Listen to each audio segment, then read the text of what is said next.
Name of Allah, who is the merciful and beneficent. Here today, our topic of discussion is that of the synopsis. What is a synopsis and how we can write a synopsis? As the synopsis is right in the BS students usually write the synopsis. And what are the basic steps and basic guidelines to write a synopsis? As I feel some difficulties in writing the synopsis, therefore, after watching these videos, you are able to write the synopsis by yourselves. These are the some basic steps. Synopsis में हम सबसे पहले जो आपको बात करेंगे, तो जो आपने फर्स्ट पेज जो आपने सिनॉप्सिस का लिखना होता है, फर्स्ट पेज के फर्स्ट लाइन के ऊपर आप क्या लिखेंगे? सबसे पहले जो आप चीज़ लिखेंगे वो ये होगा, BS proposal. Right top corner पे आप लिखना है BS प्रपोजल्स। टॉप के ऊपर फर्स्ट पेज की फर्स्ट लाइन पे आप फर्स्ट या सेकंड लाइन पे आप लिखेंगे BS proposal. As you can see in this in these slides, this is right here, BS proposals in second lines, and second and third line में you लिखेंगे topic. जो topic word है वो आपने नहीं लिखना, जस्ट आपने टॉपिक का नेम लिखना है और उसको आपने बोल्ड करना है और कैपिटलाइज करना है। जो टॉपिक का नेम लिखेंगे, कोई भी टॉपिक का नेम हो सकता है, तो वो आप जो भी लिखेंगे उसको आपने बोल्ड और कैपिटलाइज करना है। देन आप यूनिवर्सिटी का जैसे हमारी यूनिवर्सिटी ऑफ नारवल है तो हम उसका लोगो देंगे, आपकी जो यूनिवर्सिटी होंगी आप उसका लोगो देंगे। देन आप सुपरवाइज़र्स का नेम लिखेंगे, जैसे हमारी सुपरवाइज़र का नाम था मैम इशहाक, तो आप अपने सुपरवाइज़र का नाम लिखेंगे। हमने अपने तो जो सुपरवाइज़र्स का नाम लेते हैं उसको कैपिटलाइज करते हैं, और सुपरवाइज़र्स को बोल्ड प्लस कैपिटलाइज, मतलब उसके नेम को हमने बोल्ड भी करना है और कैपिटलाइज भी करना है। मतलब कैपिटल वर्ड्स में ये सारा जो मैम इशहाक, जिस तरह आप देख सकते हैं कि हमने लिखा हुआ है, तो इस तरह आप लिख सकते हैं। नेक्स्ट अगर हम बात करेंगे कि डेजिग्नेशन क्या होती है, नेक्स्ट लाइन में हम लिखेंगे कि डेजिग्नेशन क्या होती है। डेजिग्नेशन है कि उनकी क्या जॉब क्वालिफ़िकेशन क्या है, मतलब वो जो टीचर हैं, जो हमारे सुपरवाइज़र हैं, उनकी क्वालिफ़िकेशन क्या है, उनकी डेजिग्नेशन क्या है। तो वो लेक्चरार है यूनिवर्सिटी ऑफ नारोवाल में, तो हमने लिखा था कि लेक्चरार है UN, तो ना ही इसे बोल्ड करना है और ना ही इसे कैपिटलाइज करना है। नेक्स्ट अगर आप अपने कोई स्टूडेंट है लाइक अलीज़ा ताहिर, यहाँ पे लिखा हुआ है, तो इसको भी बोल्ड करना है प्लस कैपिटलाइज करना है। तो नेक्स्ट अगर BS ज़ूलॉजी लिखना है, BS ज़ूलॉजी, तो BS ज़ूलॉजी को अपने बोल्ड और कैपिटलाइज करना है, लेकिन बोल्ड नहीं से करना। फिर आपने अपना रोल नंबर लिखना है, जैसे मेरा रोल नंबर था यहाँ पे 0050 BS ज़ू 2018, इसको कैपिटलाइज करना है। नेक्स्ट अगर हमने सेशन करना है, सेशन लिखना है, हमारा सेशन था 2018 से लेकर 2022 तक, तो ना हमने उसे बोल्ड किया था ना कैपिटलाइज किया था। नेक्स्ट हमने डिपार्टमेंट ऑफ ज़ूलॉजी लिखा था। ये हमारा फर्स्ट पेज है, और फर्स्ट पेज के यहाँ से मैंने आपको बताया ये फर्स्ट पेज में चीज़ें आनी है। यहाँ से अब मैं ऊपर आपको ले चलती हूँ। यहाँ में हम सिनॉप्सिस की बात करेंगे कि यहाँ पे हम पहले बात करेंगे सिनॉप्सिस होता है क्या है। सिनॉप्सिस हम प्रेजेंटेड करते हैं, यहाँ तो HEC को प्रेजेंट किया जाता है या HOD को प्रेजेंट, अपनी यूनिवर्सिटी के या अपने डिपार्टमेंट के HOD को रिप्रेजेंट किया है। टॉप लेफ्ट साइड पे हम मोनोग्राम देते हैं, जहाँ पे ये जैसे प्रेजेंटेड टू HEC या HOD, तो ये हमने फिर हमने टॉपिक नेम बताया। फिर टॉप लेफ़्ट साइड पे हमने मोनोग्राम से मतलब यूनिवर्सिटी का लोगो लिखना होता है। यूनिवर्सिटी का लोगो लिखने के बाद हम लिखेंगे टॉपिक का नेम, यहाँ पे उसने वैसे नीचे, लेकिन ये टॉपिक का नेम यूनिवर्सिटी के लोगों के ऊपर आएगा। टॉपिक का नेम पहले बोल्ड और कैपिटलाइज करना है। फिर हमने प्रेजेंटेड टू, जैसे मैंने यहाँ पे बताया था आपके सुपरवाइज़र का नाम ये हुआ। आप यहाँ से सिर्फ मैं आपको बताना ये चाह रही हूँ कि ये presented by, programmes, roll number, semester, university names, ये एक बेसिक जो है जो आप इसमें फॉलो करेंगे। यहाँ पे मैंने बताया हुआ है कि किस चीज़ को कैपिटलाइज करना है, किसको नहीं करना है, किसको बोल्ड करना है। ये फर्स्ट स्टेप की बेसिक स्टेप्स है, और यहाँ पे ये वैसे ही एक स्केच बताया हुआ है कि इस तरह से हम लिख सकते हैं। जैसे ये प्रेजेंटेड टू, लेफ्ट साइड पे मोनोग्राम देना, फिर टॉपिक लिखना, presented by, programmes, roll number, semester, university names.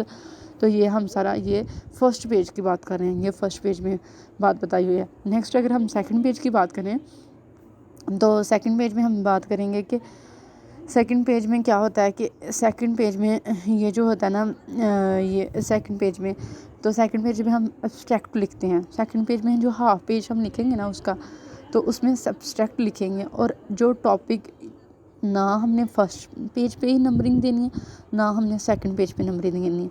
हमने किसी भी पेज पे नंबरिंग अभी फ़िलहाल हमने दोनों पेजेस पे नंबरिंग नहीं देनी, ना फर्स्ट पेज पे ना सेकंड पेज पे। और ये जो एब्स्ट्रैक्ट का लिखेंगे ना, ये हाफ पेज लिखेंगे, मतलब हमारा जो पूरा हमने एक रिसर्च वर्क किया है, हमारा पूरा इसका एब्स्ट्रैक्ट क्या है, हमारे पास इसका क्या खुलासा क्या निकला है, ये हमने हाफ पेज में लिख देना है। दैन हमने कीवर्ड्स लिख रहे हैं 4 to 6 लाइन्स में कि हमारे जो बार बार रिपीटेड वर्ड्स यूज़ हुए थे थीसिस में वो कौन से थे, वो 5 to 6 लाइन्स में हमने लिखने हैं। ये सेकंड पेज है। First page, second page, then हमने यहाँ पे इम्पोर्टेंट बात इंफॉर्मेशंस मैंने बताई हुई है। इसमें ये करना है कि आपने करना है कि कैलिब्री या टाइम न्यू रोमन से, ये आपने जब आप वर्ड पे जाओगे तो वर्ड की फ़ाइल में आपको ये जो होते हैं ना, ये आपको वर्ड की फ़ाइल में ये या आप कैलिब्री में राइट कर सकते हैं या टाइम न्यू रोमन्स में या राइट करने।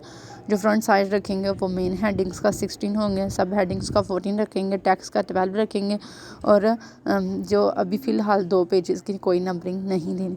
फिर थीसिस जो होता है ना, हमेशा थीसिस जो होता है ना वो पास्ट टेंस में होता है। सिनॉप्सिस जो हम लिखते हैं वो फ्यूचर टेंस में होता है। हमने बीएस में सिनॉप्सिस लिखा था तो वो फ्यूचर टेंस में लिखेंगे। थीसिस वगैरह होते हैं एमफिल में लिखते हैं, लेकिन बीएस में हम सिनॉप्सिस लिखते हैं। नेक्स्ट अगर हम थर्ड पेज की बात करेंगे तो थर्ड पेज पे हमारे पास क्या आता है, ये इंपॉर्टेंट टाइम्स न्यू रोमन्स, ये अपनी कैलिब्री सेट करनी होती है। ये अब वर्ड की पेज में जाएंगे, होम में देखेंगे तो वहाँ पे आपको ऑप्शन दिखाई देगा, तो वहाँ पे अपने टाइम्स न्यू रोमन अपने कर लेने। ये आपके इंपॉर्टेंट इन्फॉर्मेशन थी कि किस तरह आप हेडिंग्स और सब हेडिंग्स और टेक्स्ट को सेट करेंगे। नेक्स्ट अगर हम बात करेंगे थर्ड पेज की, तो थर्ड पेज में अगर हमने बात करी कि टेबल ऑफ कंटेंट्स किस तरह के लिखेंगे। टेबल ऑफ कंटेंट हमने दरमियान में सेंट्रलाइज करके और इसको बोल्ड और कैपिटलाइज, ये जो टेबल ऑफ कंटेंट है ना, इसको बोल्ड भी करना है और कैपिटलाइज भी करना है, प्लस सेंट्रलाइज भी करना है। और नेक्स्ट अगर हम इसको जब हम इसके नीचे लिखेंगे, जब हम टेबल ऑफ कंटेंट लिखेंगे तो ये आप देख सकते हैं कि हमने पहले लिखना है चैप्टर 1। चैप्टर 1 में लिखेंगे तो इसी तरह हमने लिखना है कि चैप्टर भी कैपिटलाइज किया है और बोल्ड किया है इसी तरह। तो चैप्टर 1, तो इसमें इंट्रोडक्शन लिखेंगे। इंट्रोडक्शन में क्या होता है कि 1.1 introduction, 1.2 background of the problems, 1.3 problems of the statements, 1.4 purposes of the studies, 1.6 significance of the study, 1.6 aims and objective, 1.7 scopes of the study। और साथ साथ वो नंबरिंग भी दे सकते हैं। लाइक इंट्रोडक्शन में पेज नंबर हम कहाँ से स्टार्ट करें, 4, तो ये 4 हो जाएगा। बैकग्राउंड ऑफ द प्रॉब्लम 5 हो जाएगा, प्रॉब्लम्स ऑफ द स्टेटमेंट 6 हो जाएगा। इस तरह अप टू ऑन आप पेज नंबर भी इसमें ऐड कर सकते हैं। ये हम टेबल ऑफ कंटेंट्स की बात करें, टेबल ऑफ कंटेंट्स में चैप्टर नंबर 1 की बात करिए, चैप्टर नंबर 1 में ये हेडिंग्स हम इसमें ऐड करेंगे। नेक्स्ट अगर हम चैप्टर नंबर 2 की बात करेंगे तो चैप्टर नंबर 2 में हम चैप्टर नंबर 2 को भी कैपिटलाइज करेंगे, इसी तरह लिखेंगे जैसे यहाँ पे लिखा हुआ है।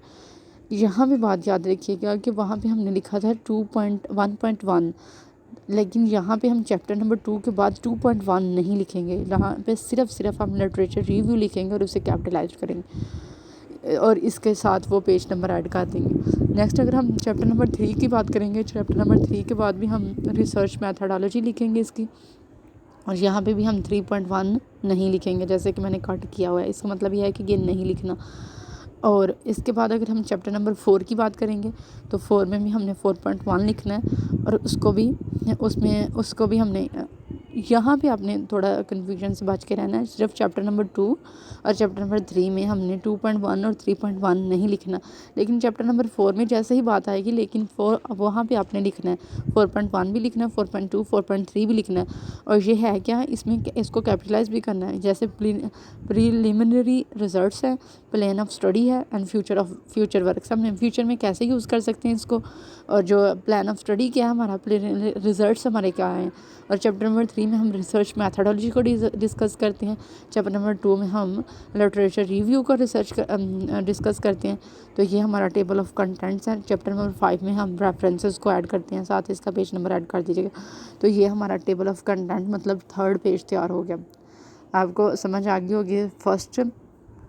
फर्स्ट पेज में हमने क्या क्या चीज़ें ऐड की है, सेकंड पेज में हमने क्या क्या चीज़ें, एंड थर्ड पेज में हमारे।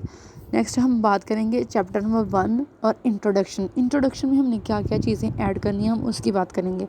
तो इंट्रोडक्शन में जैसे मैंने पहले बताया हुआ कि 1.1 इंट्रोडक्शन करके लिखना है, तो हमने वो कौन कौन सी उसमें अंदर चीज़ें इंट्रोडक्शन में कौन कौन सी लिखनी है वो मैं बताऊँगी।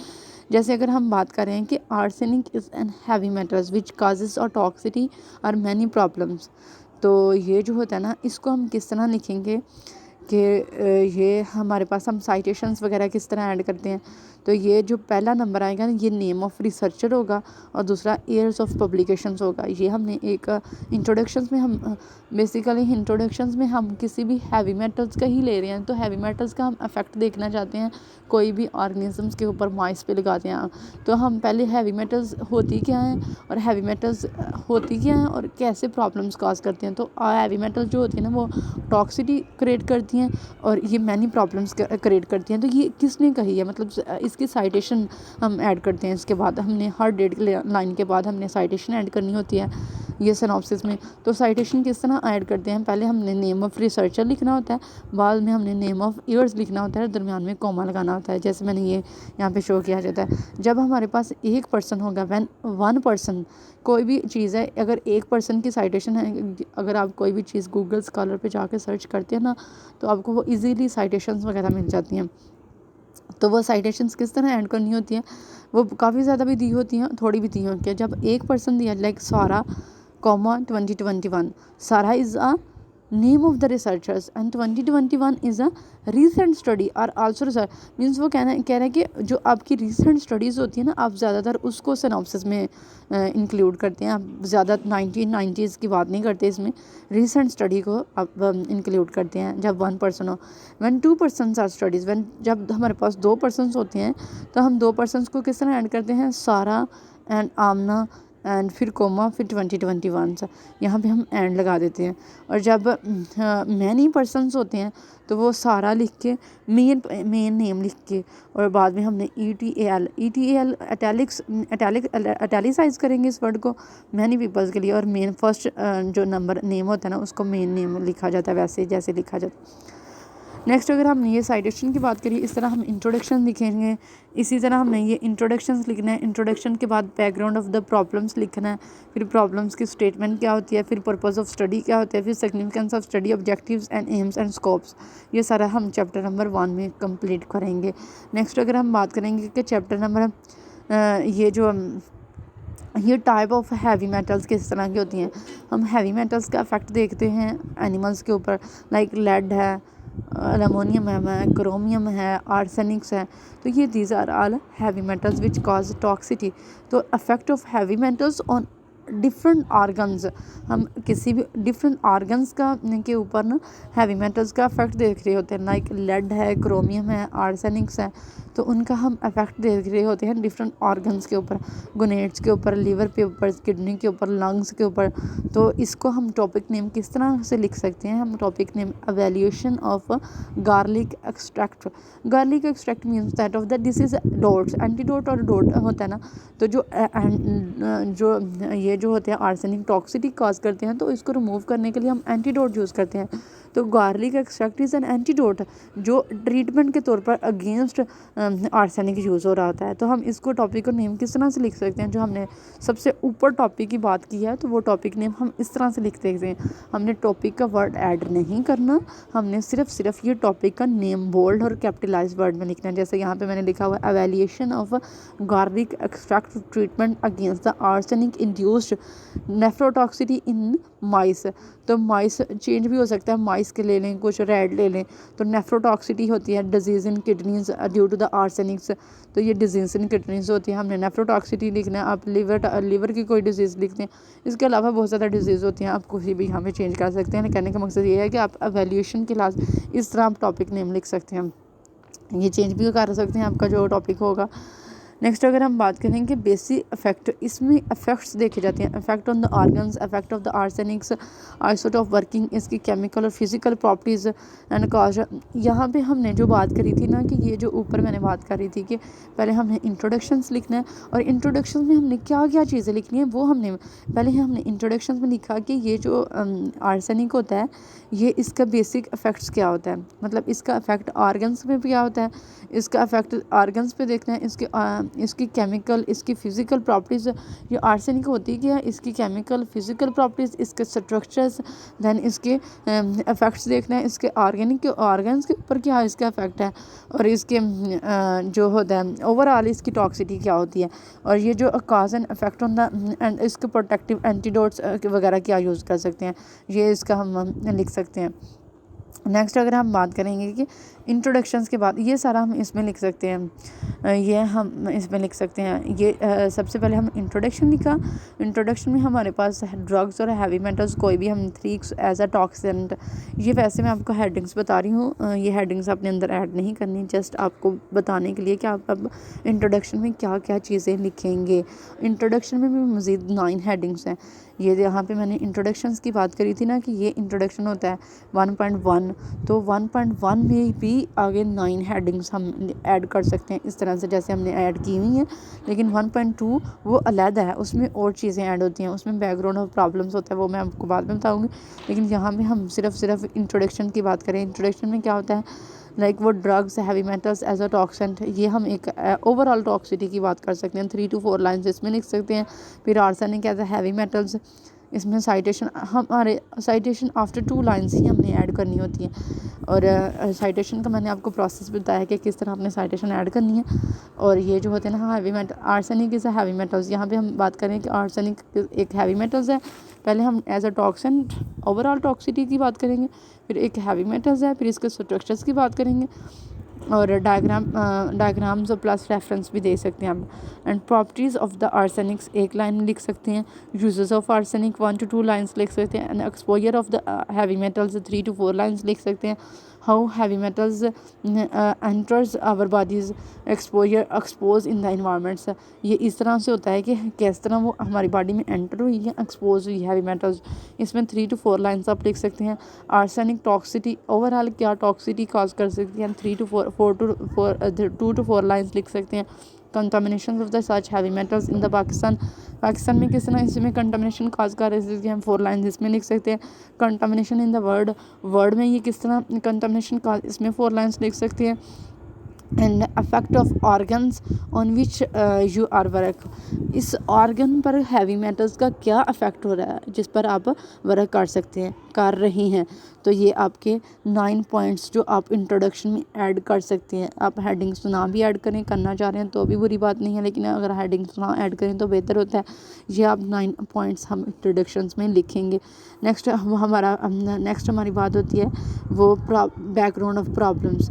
तो वो बैकग्राउंड ऑफ प्रॉब्लम्स मैं आपको 1 by 1 स्टडी करवाऊँगी। यहाँ पे हम बात करेंगे नेक्स्ट चैप्टर नंबर 2 की। फ़िलहाल आप ये इंट्रोडक्शंस बेसिक स्टेप्स से स्टार्ट करेंगे। इन चैप्टर नंबर 2 में इंट्रोडक्शंस, चैप्टर नंबर 2 में क्या लिखेंगे आप, तो चैप्टर नंबर 2 में लिटरेचर रिव्यू लिखेंगे, आप उसको कैपिटलाइज प्लस बोल्ड करेंगे। और फिर आप 2.1 में क्या लिखेंगे, ये जो माइनर सा इंट्रोडक्शन, पहले आपने मैंने ये मेजर इंट्रोडक्शन दिया, फिर आपने माइनर सा इंट्रोडक्शन देना है, क्या इसके प्रॉपर्टीज़ क्या है, इसके स्ट्रक्चर्स क्या है, इसके ये सारा माइनर सा इंट्रोडक्शन देना है। देन इसका एक्सपोजर लिखना है, फिर इसकी टॉक्सिटी लिखनी है, ओवरऑल टॉक्सिटी है हैवी मेटल्स की, toxicity of the concern organs लिखनी है, फिर role of the antidotes against arsenics. ये चीज़ें आपने गूगल स्कॉलर पर सर्च करके विद द साइटेशंस ऐड करनी है सारी। तो आपने हेडिंग्स नहीं ऐड करनी है, सिर्फ ऐसे ही ऐड करना है। ये हेडिंग सिर्फ याद रखने के लिए है कि आपको सर्च करने में आसानी रहे। इस तरह आपको वेबसाइट बना के सर्च करेंगे तो इजीली सर्च हो जाता है। Role of the antidotes against the arsenic induce the toxicity, overall toxicity plus concern organs and controls of the antidotes. और यहाँ पे नेक्स्ट उसने बात करी है कि रिसर्च जो होती है, फॉर्मल रिसर्च होती है, इनफॉर्मल रिसर्च होती है। फॉर्मल रिसर्च जो होती है ना वो ग्रुप लेवल में होती है, और इनफॉर्मल जो होती है ना वो इंडिविजुअल लेवल पे है। This is all from my sides, and remaining parts I will discuss with you. If you have any question about the synopsis, you can comment me. I will try my best to answer all of you. Allah Hafiz.